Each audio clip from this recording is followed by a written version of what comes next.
প্রথমে আসেন বাঙালি জাতীয়তাবাদের বিষয়টা। বাঙালি জাতীয়তাবাদ আমাদের ইতিহাসে বিশাল একটা যাত্রায় কখনোই খুব রিলেভেন্ট কোনো প্রশ্ন ছিল না, অ্যাটলিস্ট মুসলমানদের জন্য। এমনকি 1947 সালের স্বাধীনতার পরে, আমি 1947 সালকে স্বাধীনতা বলি, অনেকেই আবার দেশ ভাগ বলেন, আমি কখনো দেশ ভাগ বলি না, এটা স্বাধীনতা। আমরা বাংলাদেশিরাই পাকিস্তান তৈরি করেছিলাম হিন্দুদের আগ্রাসন থেকে এই জাতিকে, মুসলিম জাতিকে রক্ষা করার জন্য। তো আমি মোহাম্মদ আলী জিন্নাহর এই প্রজেক্টে বিশ্বাসও করি। পরবর্তীতে আমরা চিন্তা করেছি যে পাকিস্তান যে স্বপ্ন নিয়ে আমরা তৈরি করেছিলাম সেই স্বপ্নটা আমাদের ঠিকমতো পূরণ হচ্ছে না, এজন্য আমরা সেপারেট হয়ে গেছি, এটা ভিন্ন কথা। কিন্তু আমি 47কে ধারণ করি। এখন 47 থেকে নিয়ে 1971 সালে বাংলাদেশ স্বাধীন হওয়া পর্যন্ত এই পুরো সময়টুকুতে বাঙালি জাতীয়তাবাদ কখনোই বাঙালি এই মুসলিম জাতির একটা চেতনা হিসাবে আবির্ভূত হয় নাই। আমি 1947 থেকে 1971 পর্যন্ত বাঙালি জাতির, মানে বাংলাদেশের এই যে জনগণের যত রাজনৈতিক আন্দোলন, সবগুলো আন্দোলনের ব্যাপারে পড়ালেখা করে দেখেছি যে এখানে না ধর্ম নিরপেক্ষতা, না বাঙালি জাতীয়তাবাদ, না সমাজতন্ত্র, যেটা আমাদের সংবিধানের অন্যতম একটা উসুল, এগুলো কখনোই আমাদের এখানে রিলেভেন্ট কোনো ইস্যুই ছিল না। এগুলা শেখ মুজিবুর রহমান নিয়ে এসেছেন ভারত থেকে, ভারত এনেছে সোভিয়েত ইউনিয়ন থেকে। আর আমরা কি করেছি, স্বাধীনতার পরে আমাদের দেশ বিজয় হয়েছে 1971 সালে 16 ডিসেম্বর। আমরা চিন্তা করেছি যে দুনিয়ার কোনো জাতি তো 1 বছরের মধ্যে সংবিধান লিখতে পারে না, সময় তো লাগে সংবিধান লিখতে, আমরা 1 বছরের মধ্যে লিখিয়ে দেখিয়ে দেবো। সংবিধান কমিটি প্রদান করা হয়েছে ডক্টর কামাল হোসেনকে, যার সংবিধান সম্পর্কে কোনো আইডিয়া বিশেষ ছিল না। তো তিনি কি করেছেন, 33টা বৈঠক করে ওই সোভিয়েত ইউনিয়ন আর ভারত থেকে কিছু কপি পেস্ট করে আমাদের একটা সংবিধান দাঁড় করিয়ে দিয়েছেন। ভারতের সংবিধান অনেক ভালো, ভারতের সংবিধান এরকম হয় নাই, ভারতের সংবিধান ভারত থেকেই উঠে এসেছে। ভারতের সংবিধানের প্রবক্তা যিনি আম্বেদকর, তিনি জীবনে অনেক কিছু দেখে বড় হয়েছেন, এই জন্য তাদের সংবিধানের মধ্যে তাদের জাতিগত যে চেতনা সেটা একটা প্রতিফলন আছে, আমাদের সংবিধানের মধ্যে নাই। আমাদের মুক্তিযুদ্ধের সময় বলা হতো যে আমরা 3টা উদ্দেশ্যকে সামনে রেখে, আদর্শকে সামনে রেখে মুক্তিযুদ্ধ করছি। এটা হচ্ছে সাম্য, এটা মানবিক মর্যাদা, আর এটা হচ্ছে সামাজিক ন্যায় বিচার। অথচ এই 3টা কথা আমাদের পুরো সংবিধানে খুঁজে পাওয়া যায় না। সংবিধানে কি খুঁজে পাওয়া যায়? 4টা জিনিস। বাঙালি জাতীয়তাবাদ, আর জাতীয়তাবাদ আর কি, জাতীয়তাবাদ বলতে তো অবশ্যই পাকিস্তানি জাতীয়তাবাদ নয়, বাঙালি জাতীয়তাবাদ। আরটা হচ্ছে গণতন্ত্র, আরটা হচ্ছে ধর্ম নিরপেক্ষতা, আরটা হচ্ছে সমাজতন্ত্র। আমি প্রশ্ন করি, সমাজতন্ত্র কোন কালে বাংলাদেশের মুসলমানদের একটা আদর্শ ছিল? জীবনেও তো আমরা পাইনি। আমাদের এই জাতির ইতিহাস তো কৃষক শ্রমিকদের ইতিহাস এবং ব্যবসায়ীদের ইতিহাস। ভারতীয় উপমহাদেশের মধ্যে সবচেয়ে সমৃদ্ধশালী এলাকা ছিল বাঙ্গাল এলাকা, যেখান থেকে মনসুর কিছুটা টাচ করেছেন, যেখান থেকে ইংরেজরা এত বেশি লুণ্ঠন করেছে। তো সমাজতান্ত্রিক রাষ্ট্র তো এরকম হয় না, আমরা অনেকটা পুঁজিবাদী রাষ্ট্র ছিলাম বলা যায়, বা পুঁজিবাদী এলাকা ছিল, সেখানে সমাজতন্ত্রকে আমাদের উপর চাপিয়ে দেওয়া হয়েছে। তো এই যে এই কথাগুলো, বাঙালি জাতীয়তাবাদ বলেন, সমাজতন্ত্র বলেন, ধর্মনিরপেক্ষতা বলেন, এগুলো বাংলাদেশের মুসলমানদের জন্য কখনোই কোনো আদর্শ ছিল না। কিন্তু আমাদের 72 সংবিধানে গেলে ঢুকানো হয়েছে। এবং আমাদের সবচেয়ে বড় যে ভুলটা হয়েছে, আমাদের মহান মুক্তিযুদ্ধকে আমরা শুধুমাত্র আওয়ামী লীগের হাতে ছেড়ে দিয়েছি, এটা তোমাদের সম্পত্তি। তো আওয়ামী লীগ আমাদেরকে মুক্তিযুদ্ধের কাহিনী যেভাবে শুনিয়েছে আমরা সেভাবেই শুনেছি। কাহিনীটা খুব গুরুত্বপূর্ণ। ধরেন উদাহরণস্বরূপ আমি বললাম যে একটা ফ্যাক্ট, কলম্বাস আমেরিকা আবিষ্কার করেছে, ক্রিস্টোফার কলম্বাস, আপনারা চিনেন, আমেরিকা আবিষ্কার করেছে। এইটা একটা ফ্যাক্ট, এটা একটা সত্য কথা, কোনো ভুল নেই। কিন্তু এই কথাকে কে কিভাবে বলে তার উপর নির্ভর করে যে সে কোন জায়গায় দাঁড়িয়ে আছে। উদাহরণস্বরূপ আপনি যদি ইউরোপিয়ানদেরকে জিজ্ঞেস করেন যে কলম্বাসের আমেরিকা আবিষ্কার সম্পর্কে তুমি কি বলো, তারা বলবে যে কলম্বাস একজন স্বপ্নবান নাবিক ছিলেন, তিনি অনেক প্রতিকূলতা পার হয়ে আমেরিকার মতো একটা আটলান্টিক মহাসাগরের ওই পারে একটা দেশ আমাদের জন্য নতুন একটা পৃথিবী আবিষ্কার করেছে। আমার কলম্বাস যাদেরকে হত্যা করে আমেরিকাকে দখল করেছেন, রেড ইন্ডিয়ান, এদেরকে যদি জিজ্ঞেস করেন ভাই কলম্বাস কে ছিল, তারা বলবে এটা ডাকাত ছিল। কাহিনী সেম, কিন্তু গল্পের ধরনটা দুইটা। দেখেন, একটা জাতির মুক্তিযোদ্ধা আরেক জাতির টেরোরিস্ট, তাই না? আপনি ফিলিস্তিনের হামাসকে আমরা মুক্তিযোদ্ধা মনে করি, কিন্তু ইসরায়েল মনে করে টেরোরিস্ট। তো পৃথিবীটা, এই গল্পগুলো, পৃথিবীতে ফ্যাক্টটাকেও জরুরি হচ্ছে সেই ফ্যাক্টকে কে বয়ান করছে এবং কোন জায়গা থেকে বয়ান করছে। বাংলাদেশে মুক্তিযুদ্ধ হয়েছে, এটা একটা ফ্যাক্ট। 1971 সালের যুদ্ধকে আপনি অস্বীকার করতে পারবেন না, যুদ্ধ তো হয়েছিল ভাই, নিশ্চিত। কিন্তু সেই যুদ্ধকে কে কিভাবে বয়ান করে? আওয়ামী লীগ আমাদেরকে শিখিয়েছে যে 1947 সালে ধর্মের ভিত্তিতে ভারত ভাগ হয়েছিল। আমি আওয়ামী লীগের গল্পটা বলছি, আপনি আওয়ামী লীগের ওয়েবসাইটে গেলে এগুলো দেখতে পাবেন। আওয়ামী লীগের ওয়েবসাইটে হচ্ছে অদ্ভুত বিষয় হচ্ছে, আওয়ামী লীগের বাঙালি গল্প যেটা শুরু হয় শেখ মুজিবুর রহমান থেকে। মনে হচ্ছে এর আগে আর পৃথিবীতে কোনো বাঙালি ছিল না। এটা আওয়ামী লীগের অফিসিয়াল ওয়েবসাইট থেকে আপনি দেখেন গিয়ে মানে পুরো বাঙালি জাতির যে গল্পটা সেটা শেখ মুজিবুর রহমান থেকে শুরু হয়। শেখ মুজিবুর রহমান অবশ্যই বাঙালি জাতির একজন বড় নেতা ছিলেন, কিন্তু শেখ মুজিবুর রহমানের আগেও পরেও অনেক বড় বড় নেতা ছিলেন যাদের তেমন কোনো কদর অ্যাটলিস্ট আওয়ামী লীগের বয়ানের মধ্যে পাওয়া যায় না। তো আওয়ামী লীগ আমাদেরকে যে গল্প শুনিয়েছে, আওয়ামী লীগ বলতে আমি শুধু রাজনৈতিক আওয়ামী লীগকে বোঝাচ্ছি না, আমি আরেকটু বড় করে বললে বাংলাদেশের যে সাংস্কৃতিক অভিজাত শ্রেণী যারা আমাদের মিডিয়াকে, আমাদের শিক্ষা ব্যবস্থাকে, আমাদের প্রশাসনকে, ইভেন আমাদের মিলিটারিকে সব কিছুকে নিয়ন্ত্রণ করে, এই যে এস্টাবলিশমেন্ট, এরা আমাদেরকে যে গল্পটা শুনিয়েছে যে বাঙালি জাতির মধ্যে ধর্মনিরপেক্ষতার আদর্শ ছিল, কিন্তু পাকিস্তান তো ধর্মনিরপেক্ষ ছিল না, ছিল ইসলামী রাষ্ট্র বা ইসলামী রাষ্ট্র হওয়ার চেষ্টা করেছে। এই জন্য বাঙালি জাতি তাদের বাঙালিয়ানা এই যে চেতনা, এইটার ভিত্তিতে একটা ধর্মনিরপেক্ষ রাষ্ট্র তৈরি করার জন্য ৭১-এর মুক্তিযুদ্ধ হয়েছে। অথচ কথাটা পুরোপুরি ফলস, এরকম কোনো কিছুই কখনো ছিল না।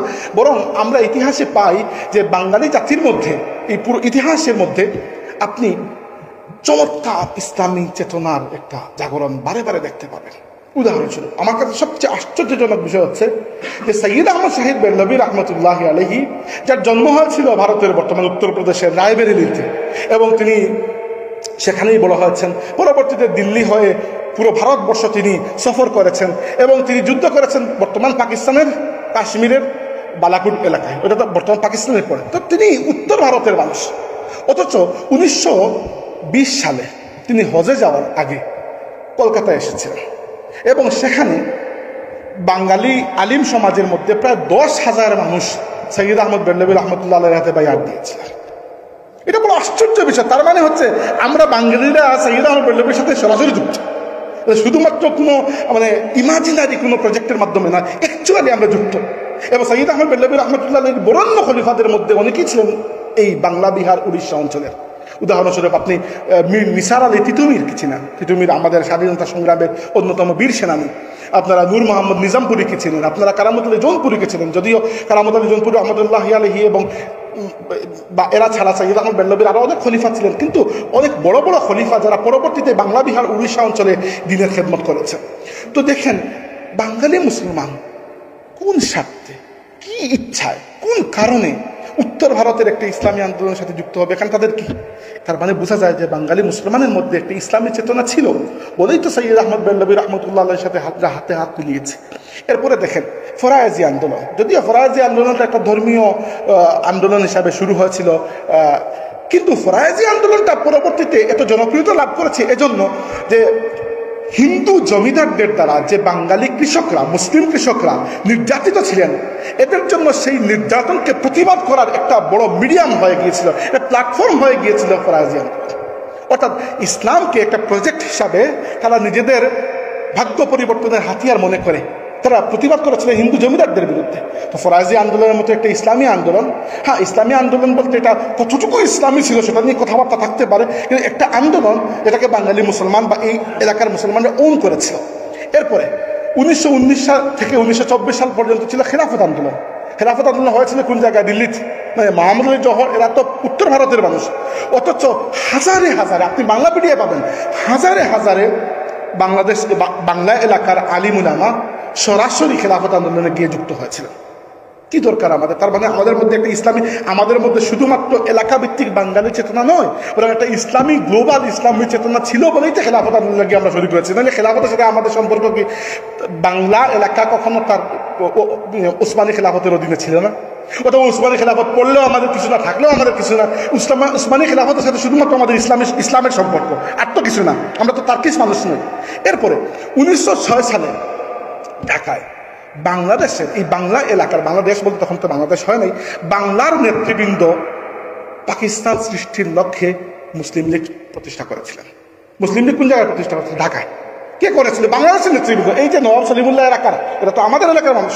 তো আশ্চর্য বিষয় হচ্ছে যে বাঙালি মুসলমানরাই কিন্তু পাকিস্তান সৃষ্টি করেছিল, এবং এটা আমি শুধু বলি নাই, এটা জিজ্ঞেস করা হয়েছিল সম্ভবত আইয়ুব খান বা জুলফিকার আলী ভুট্টোকে, কাউকে, যে বাংলা এলাকা আপনাদের থেকে আলাদা হবে কিনা। তিনি বলেছেন তারা তো মেজরিটি কখনো আলাদা হয়? আলাদা হয় মাইনরিটি। তো পাকিস্তানের মানুষ ছিল মাইনরিটি, আমরা ছিলাম পাকিস্তানের মেজরিটি, বাংলা এলাকার মানুষ।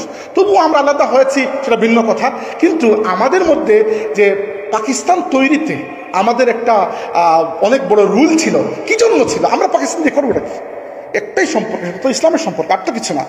এরপরে ধরেন এই পুরো বিষয়টা যদি আপনি চিন্তা করেন, তাহলে এই পুরো জায়গায় আমরা বাঙালি মুসলমানদের মধ্যে বাঙালি জাতীয়তাবাদের কোনো উন্মেষ খুঁজে পাই না।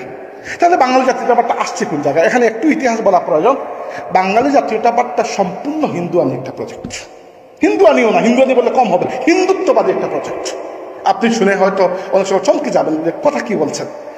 আপনি হয়তো জানেন না যে 19বিংশ শতাব্দীর শুরু থেকে বিংশ শতাব্দী পর্যন্ত প্রায় ধরেন 200 বছর বাগের থেকে একটু কম সময় ধরে এই বাংলা এলাকার হিন্দুদের মধ্যে একটা পুনর্জাগরণ আন্দোলন হয়েছিল। এটার নাম হচ্ছে বেঙ্গল হিন্দু রেনেসা।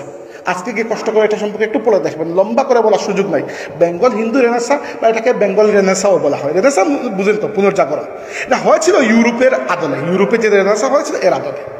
ওই সময় কি করেছেন, বাংলার কবি সাহিত্যিক যারা মোস্টলি হিন্দু, মোস্টলি কি প্রায় সবাই হিন্দু, এরা হিন্দুত্ব চেতনাকে, হিন্দুত্ববাদের চেতনাকে একটা সাংস্কৃতিক এবং রাজনৈতিক শক্তি হিসাবে দাঁড় করানোর তীব্র প্রচেষ্টা করেছেন। এবং এই পুরো হিন্দুত্ববাদী প্রজেক্টের মূল পুরোধা ছিলেন আপনাদের সবার প্রিয় সাহিত্যিক বঙ্কিমচন্দ্র চট্টোপাধ্যায়। বঙ্কিমচন্দ্র হচ্ছেন দ্য ফাদার অফ হিন্দুত্ব। হিন্দুত্ববাদী যে রাজনীতি বর্তমানে নরেন্দ্র মোদী করছে, এই হিন্দুত্ববাদী রাজনীতির আব্বা হুজুর বা দাদা হুজুর ছিলেন কি এই বঙ্কিমচন্দ্র। বঙ্কিমচন্দ্র তার বইতে এমন কোনো গালি তিনি জানতেন না যেটা তিনি মুসলমানদেরকে দেন নেই। যা ইচ্ছে গালি দিয়েছেন, জবন, নেড়ে, মেচ্ছ, পাপিষ্ট, দুরাত্মা, নরপিশাচ বলেছেন মুসলমানদেরকে তিনি। তার একটা বইয়ে তিনি লিখেছিলেন যে এমন দিন কখন আসিবে যখন আমরা মসজিদ ভাঙ্গিয়া রাধা মাধবের মন্দির গড়িব। তো এর মানে তো যখন 1992 সালে যে বাবরি মসজিদ ভাঙ্গা হয়েছিল, এর চিন্তা তো অনেক আগ থেকেই ছিল, তাই না? বঙ্কিমচন্দ্র তো বঙ্কিমচন্দ্র কট্টর হিন্দুত্ববাদী। এবং বঙ্কিমচন্দ্র বলেছেন যে 1871 সম্ভবত এই এলাকায় প্রথম আদমশুমারি হয়। আদমশুমারি দেখে তিনি চমকে উঠেন। কারণ কি, অর্ধেকের বেশি মুসলমান। তিনি বললেন, হাই হাই, একটাই তো মুসলমান আসলো কিভাবে? আমি তো মনে করেছি আমাদের কিছু চাকর বাকর মুসলমান, আর তো মুসলমান নেই, এখন প্রত্যেক মুসলমান। তিনি এরপরে তিনি যেটা লিখেছে তাকে প্রবন্ধন পড়েছে, তিনি বলেছেন যে এখন বাঙালি বুদ্ধিজীবীদের মূল কাজ হচ্ছে এত মানুষ মুসলমান হলো কিভাবে, এটা নিয়ে চিন্তা করে। আচ্ছা, আপনি বলা ঠিক আছে বঙ্কিমচন্দ্র গেল। আপনাদের অতি প্রিয়, আমাদের সবার প্রিয় শ্রদ্ধেয় রবীন্দ্রনাথ ঠাকুরও কিন্তু মোটেও কম নয়। তিনি একইভাবে হিন্দুত্ববাদী ছিলেন। হ্যাঁ, একটু সফিস্টিকেটেড, এতটা না, এতটা নগ্ন হয়ে তিনি সামনে আসেন নাই। বাট রবীন্দ্রনাথ ঠাকুর কিন্তু হেন কোনো চেষ্টা করেন নাই যে মুসলমানদেরকে তিনি ছোট দেখানোর এবং হিন্দুত্বের প্রজেক্টটাকে তিনি বড় করে দেখানোর। তারা যেটা চেষ্টা করেছেন যে বাঙালি যে না শব্দটা আর হিন্দুত্ব যে শব্দটা, এগুলোকে একসাথে করে ফেলার, এইটা সেটা করেছেন তারা যথেষ্ট।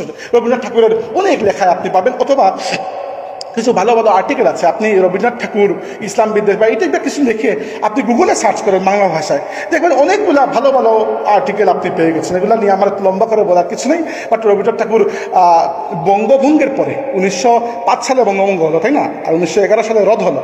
তো বঙ্গভঙ্গের পরে রবীন্দ্রনাথ ঠাকুর যে হিন্দুত্ববাদের এটা চেতনা নিয়ে সামনে এসেছেন এবং তিনি যে লেখালেখিগুলো করেছেন হিন্দুত্ববাদের পক্ষে এবং মুসলমানদের বিপক্ষে, সেটা অনস্বীকার্য। সেটা আপনি অস্বীকার করে আজকে ভুল পাবেন। আজকে তো সব কিছু ইন্টারনেটে আছে আমাদের চোখের সামনে।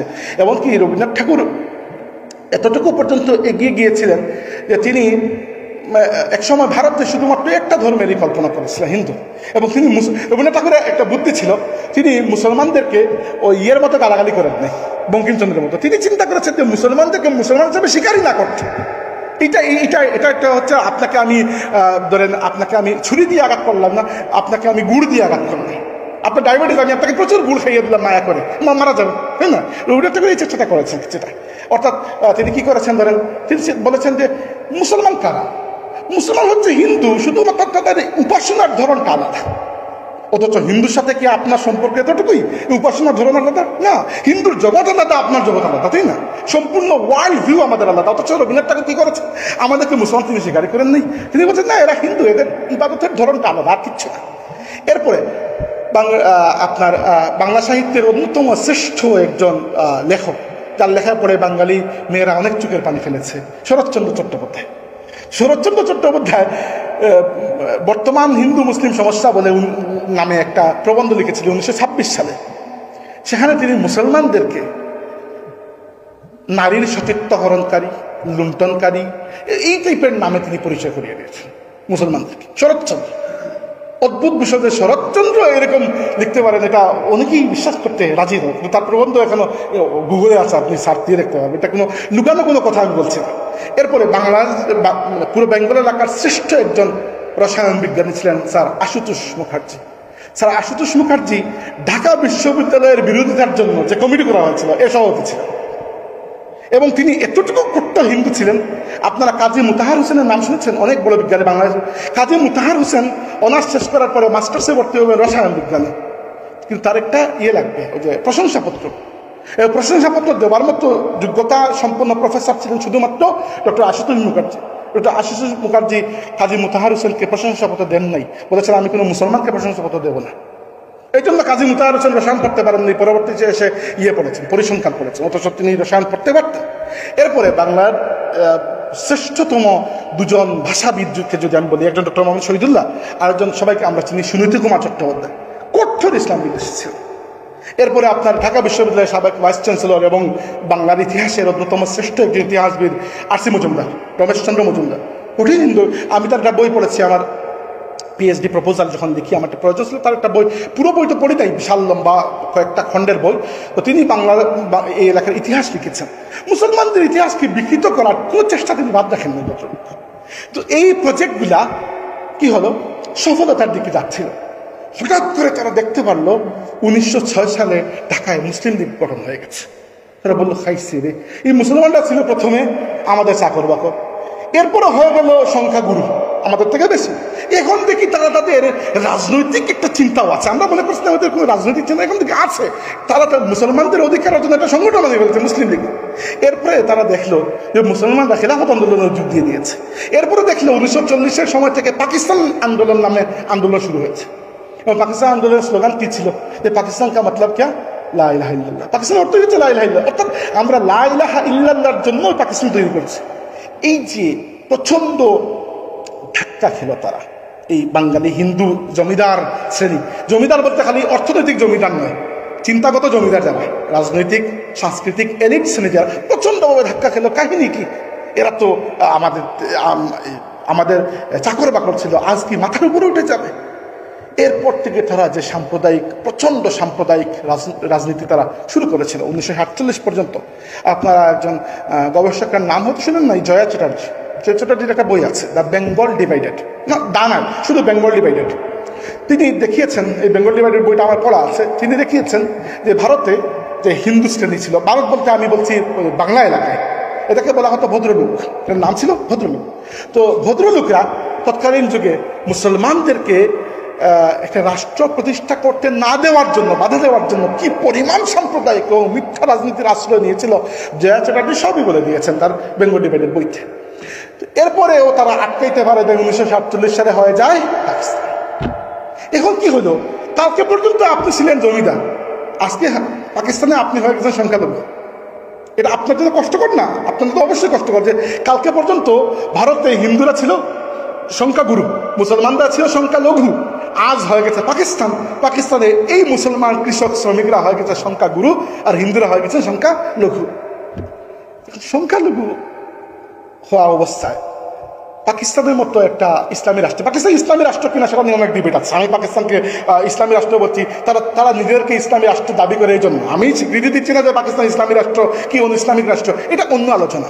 কিন্তু এই পাকিস্তান রাষ্ট্রে যখন তারা সংখ্যালঘু হয়ে গেল, তখন ভারতের প্রফেসর আছেন ওয়েস্ট বেঙ্গলে, ইংরেজির প্রফেসর, ফেসবুকে তার লেখার টেকা মাঝে মাঝে আমি পড়ি, নামটা এই মুহূর্তে মনে আসছে না, কি জান না, তিনি লিখেছিলেন কথাটা আমার মনে আছে, যে যখন আমরা সংখ্যালঘু হয়ে গেলাম, আমরা বুঝতে পারলাম যে আর হিন্দুত্ব শব্দ ব্যবহার করা সম্ভব নয়। তখন থেকে আমরা এর পরিবর্তে বাঙালি শব্দ ব্যবহার করা শুরু করলাম। এটাই হচ্ছে আপনার ওই হিন্দুত্ববাদী প্রজেক্টের একটা সফিস্টিকেটেড, একটা ভদ্র ভার্সন। জাতীয়তাবাদ হচ্ছে এটা কঠোর একটা মনোভাব, যেটা প্রথমেই আপনাকে এসে শিখাবে যে তোমাকে অন্যকে ছোট মনে করতে হবে। অন্যকে ছোট মনে করলে তুমি বড় হবে না, তাই না? এটা খুবই জরুরি। জাতীয়তাবাদ এক ধরনের, আপনারা ইসলামিক মানে পরিভাষায় আপনারা এটাকে বলেন তাকফির, তাকফির বলেন না? যে অন্যকে কাফির বলা। তো জাতীয়তাবাদ এক ধরনের তাকফির করে যে আমি বাঙালি আর তুমি হচ্ছে ইন্ডিয়ান, পাকিস্তানি, আফগান, তার মানে জাতি হিসাবে আমি উপরে, তুমি একটু নিচে। এটার ধারণা দিয়েছিল জার্মানরা। আপনারা জার্মান ফিলোসফার ফ্রেডরিক নিটশের নাম শুনেছেন? নিটশে একটা মানুষের ধারণা করেছিলেন যে মানুষটা সবার চেয়ে উপরে, যে মানুষটা হবে জার্মান, সে হবে সাদা, সে তার মধ্যে এই কোয়ালিটি থাকবে। এই মানুষের নাম তিনি, এই মানুষ আসলে তো এরকম কেউ নাই, তিনি একটা কল্পনার মানুষ সাজিয়েছিলেন যে জার্মানরা কতটুকু উপরে এবং জার্মানরা সবার চেয়ে কতটুকু শ্রেষ্ঠ। এই শ্রেষ্ঠ মানুষের নাম তিনি দিয়েছিলেন উবারম্যানস। উবারম্যান শব্দটা জার্মান শব্দ, অর্থ হচ্ছে সুপারম্যান বা সুপারম্যানের উপরের ম্যান। আর পরবর্তীতে নাৎসি জার্মানি, হিটলার, এরা এসে বলেছিল যে আমরা উবারম্যানস, বাকি সবাইকে, বাকি হচ্ছে উন্টারম্যানস। উন্টারম্যানস মানে অপমানব, মানুষের নিচে শ্রেণী। আজকে সেম আদর্শ আপনি দেখবেন ইসরায়েলের মধ্যে। ইসরায়েলিরা ফিলিস্তিনিদেরকে কি বলে? হিউম্যান অ্যানিমেলস, মানে মানুষরূপী পশু। মানবাধিকার দুনিয়াতে আছে, আমি না করছি না, কিন্তু আছে মানুষের জন্য, আর তারা আপনাকে মানুষই, এটাই হচ্ছে প্রবলেম। বুঝতে পেরেছেন? ইউরোপে যখন মানবাধিকারের ধারণা স্পষ্ট হয়েছিল, উনি জন স্টুয়ার্ট মিল বা ইত্যাদির কথা বলেছেন, লিবারালিজমের কথা বলেছেন, এগুলো সবই ঠিক আছে। তারা বলেছিল যে মানুষের মানবাধিকার দিতে হবে। মানুষ কারা? সাদা যারা, তারা। এই আমাদের গোলাম যারা ছিল ভারতীয় কালো, ও কথা শ্যামলা, আমাদের গোলাম যারা ছিল আফ্রিকান কালো, এদের আবার কিসের অধিকার? এটা মানুষের অধিকারই না, এটা মানবাধিকারই না। আশ্চর্য বিষয়, যে সকল মানুষ নিজের হাতে আমেরিকার সংবিধানে লিখেছেন যে প্রত্যেকটা মানুষ সমান, সেই আমেরিকার ফাউন্ডিং ফাদার যারা, তারা আফ্রিকা থেকে মানুষকে দাস বানিয়ে বন্দি করে নিয়ে আমেরিকায় কাজ করিয়েছেন অনেক বছর পর্যন্ত। দাসপ্রথা 1855 পর্যন্ত না 45 পর্যন্ত আমেরিকা ছিল। আমেরিকার প্রতিষ্ঠা হওয়ারও প্রায় 60-70 বছর পর্যন্ত দাসপ্রথা আমেরিকায় লিগাল ছিল। অথচ সংবিধানে কি লেখা আছে? সব মানুষ সমান। তার মানে কি? তার মানে সব মানুষ সমান বাবা, কিন্তু তুমি তো মানুষ নও। এই সেম জিনিসটা জাতীয়তাবাদ আপনাকে অতি মানুষ ভাবতে শেখায় আর অন্যকে অপমানুষ ভাবতে শেখায়। অথচ ইসলাম আপনাকে যেটা ধারণা দেয়, ইসলাম আপনাকে কখনো কৌম বলে নাই। পুরো কোরআন শরীফে কখনো পাবেন রাসূল সাল্লাল্লাহু আলাইহি ওয়াসাল্লাম তার উম্মতকে কোনো কৌম বলেছে? কৌম বলে না, উম্মাহ বলেছেন। উম্মাহ হচ্ছে বহু জাতের মানুষ, বহু জাতির মানুষ, বহু স্থান, বহু কাল, বহু ধরন, বহু রং, বহু বর্ণ, বহু ভাষা, সব কিছু নিয়ে, সব কিছুকে একটা আদর্শের ভিত্তিতে এক জায়গায় জড়ো করা একটা বিশাল মানুষের সম্মিলন। আল্লাহ নবী সাল্লাল্লাহু আলাইহি ওয়াসাল্লাম আমাদেরকে উম্মার ধারণা দিয়ে গিয়েছেন, জাতীয়তাবাদের ধারণা দেন নাই। এজন্য আমি বাঙালি, কোনো সন্দেহ নেই আমি বাঙালি। একজন বাঙালি মানুষের যে খাসলত আছে, আমার সে খাসলত আছে। আমি দুপুরে খেয়ে ঘুমাতে পছন্দ করি, কারণ কি? বাঙালি মানুষ দুপুরে খেয়ে ঘুমায়। আমি লুঙ্গি পরি, বাঙালি মানুষ লুঙ্গি পরে। আমি মাছ ভাত খাই, শুটকি খেতে পছন্দ করি, কারণ এটাই বাঙালির খাদ্য। আমি নিজেকে অবশ্যই আফগান বা পার্সি বলবো না, কিন্তু এই বাঙালি হওয়াটা আমার কোনো চয়েস নয়। আমার মা বাপ বাঙালি, আমি বাই চান্স বাঙালি হয়ে গেছে, এটা আমার কোনো, আমি বেছে নেই নাই। কিন্তু ইসলাম আমি বেছে নিয়েছি। আমি চাইলে আজকে জার্মান হতে পারবো না, যতই জার্মান পাসপোর্ট আমার থাকুক না কেন, আমি জার্মান হতে পারবো না, কারণ আমার মা বাপ জার্মান নয়, আমার শরীরে জার্মান রক্ত নেই। কিন্তু আল্লাহ মাফ করুক, আল্লাহ মাফ করুক, আমি চাইলে আজকে ধর্ম পরিবর্তন করতে পারবো না? পারবো। তো আমি যে ইসলামকে গ্রহণ করেছি, আমি যে এই উম্মতের চেতনাকে গ্রহণ করেছি, আমি যে মিল্লাতে ইব্রাহিমের সভ্যতায় নিজেকে শরিক করেছি, আমি যে নিজেকে ইব্রাহিমের সভ্যতার একজন মানুষ মনে করি, সেটাকে আমি গ্রহণ করেছি। বাঙালিত্বকে আমি গ্রহণ করি না, ওইটা বাই চান্স আমার উপরে চলে এসেছে। এই জন্য আমি বাঙালি জাতীয়তাবাদ বা পার্সে কোনো জাতীয়তাবাদে বিশ্বাসী নই। জাতীয়তাবাদ হচ্ছে অন্যকে ছোট করার একটা হাতিয়ার ছাড়া আর কিছুই না।